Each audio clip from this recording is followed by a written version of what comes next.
Povestea de seară. Povestea de seară. Vreau să fiu împărat, de Ana Maria Ciobanu.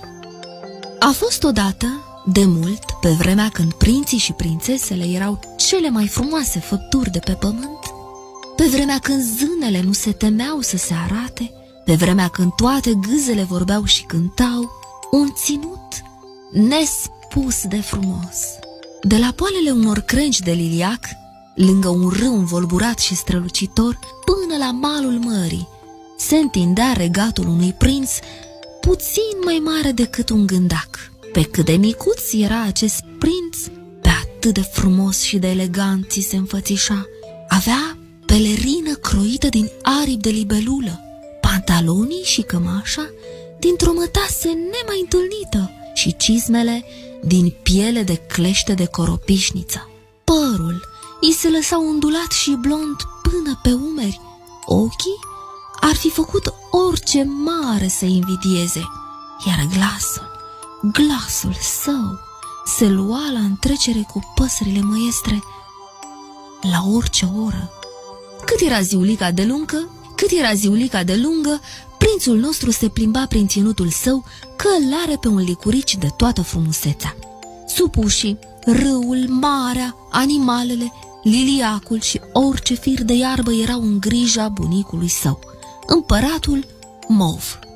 Împăratul Mov își iubea atât de mult nepotul încât îl răsfăța peste măsură și de fiecare dată când acesta îi cerea să îl lase să se ocupe măcar de o tufă, el îi spunea că are toată viața înainte și că acum nu trebuie decât să se joace și să se plimbe. Azi așa, mâine așa, prințul nostru, puțin mai mare decât un gândac, străbătuse deja tot regatul de sute de ori. Credea că îi cunoștea fiecare colțișor și se plictisise de călărit licurici. A început să-și petreacă zilele în biblioteca palatului și a citit toate cărțile de istorie, politică, diplomație, război și limbi străine. Când nu citea, făcea scrimă cu o lăcustă sau dansa vals cu împărăteasa Mov. Într-o dimineață s-a trezit hotărât că a venit timpul să preia conducerea și, după ce s-a îmbrăcat cu hainele sale alese, a deschis un cufăr de abanos și și-a scos din acesta o coroană de chihlimbar de toată frumusețea. Scotocind prin cufăr, a mai scos și o sabie făcută dintr-un pește spadă. S-a înarmat și a bătut la ușa bunicului său. Bunicule, ce trebuie să fac ca să fiu împărat? Păi, gândăcelule, mai bine îmi spui tu ce crezi că face un împărat. Prințul, puțin mai mare ca un gândac, s-a apucat să-i povestească semeț bunicului tot ce citise. S-a cățărat pe birouri și jilțuri și și-a demonstrat calitățile de mare spadasin. Ba chiar a făcut și câțiva pași de dans și apoi a spus: după cum vezi, bunicule, sunt gata de război, sunt gata de baluri, sunt gata să conduc și să te las să te odihnești alături de bunica. Împăratul Mov a râs mulțumit pe sub mustățile gigante. Știa că nepotul său e harnic și descurcăreț și nu se temea deloc să lase împărăția pe mâinile sale puțin mai mari ca labele unui gândac. Exista totuși o singură problemă. Bine, gândăcelule, m-ai convins. Totuși, trebuie să știi că după ce vei fi împărat, nu vei mai putea valsa cu bunica. Ar râde toate gâzele de tine. Împărat fără împărăteasă nu s-a mai pomenit pe la noi. Fugi, deci, și caută o prințesă frumoasă. Facem nuntă și apoi tronul va fi al tău. Prințul gândăcel a ieșit abătut pe poarta castelului, a fluierat la licuriciul său credincios, a încălecat și a pornit în căutarea unei prințese. Ajungând pe malul mării într-o zi însorită, a descălecat și a sărit în valuri fericit, uitând pentru o clipă de împărăție și de prințese. Pe când se juca el mai cu foc, un fluture de toată frumusețea i s-a așezat chiar pe vârful nasului. S-a ferit amuzat de gâza cea frumoasă și a început să o alerge, când prin apă, când pe nisip. După câteva ore bune de joacă, și-a amintit întristat că plecase la drum pentru a găsi o prințesă, nu pentru a prinde fluturi. S-a scuturat bine de nisip și a dat să încalece din nou pe licurici.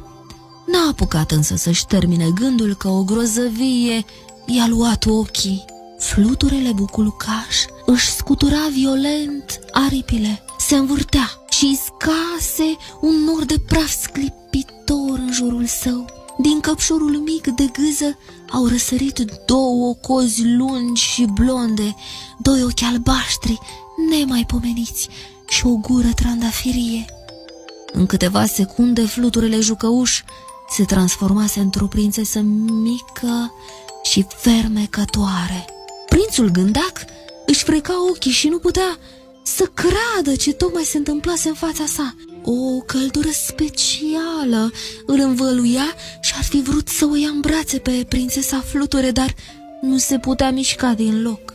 Prințesa s-a apropiat în fugă de el și i-a spus pe nerăsuflate: "De ce ai întârziat atât?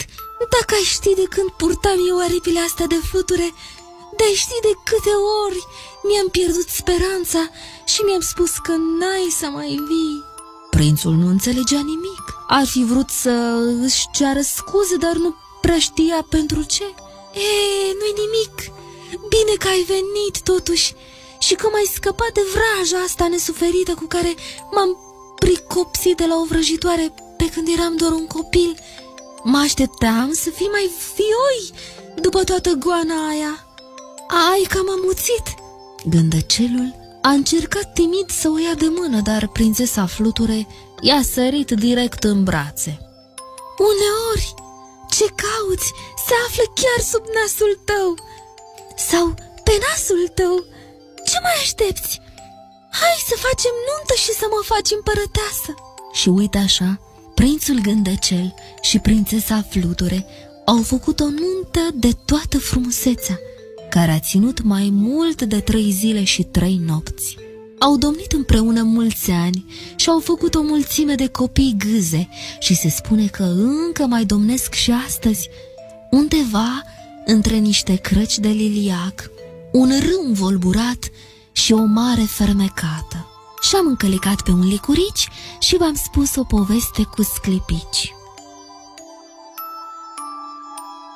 Dragii mei ascultători de Itibiții FM, mă minunez în fiecare zi de frumusețea din jur, de ceea ce văd și de ceea ce simt, și mă gândesc că, de fapt, cel mai frumos și interesant basm, cea mai captivantă poveste, este viața mea. Viața mea vă include și pe voi, așa cum viața voastră mă include și pe mine. E grozav. Alt eveniment care m-a cucerit definitiv este sentimentul iubirii.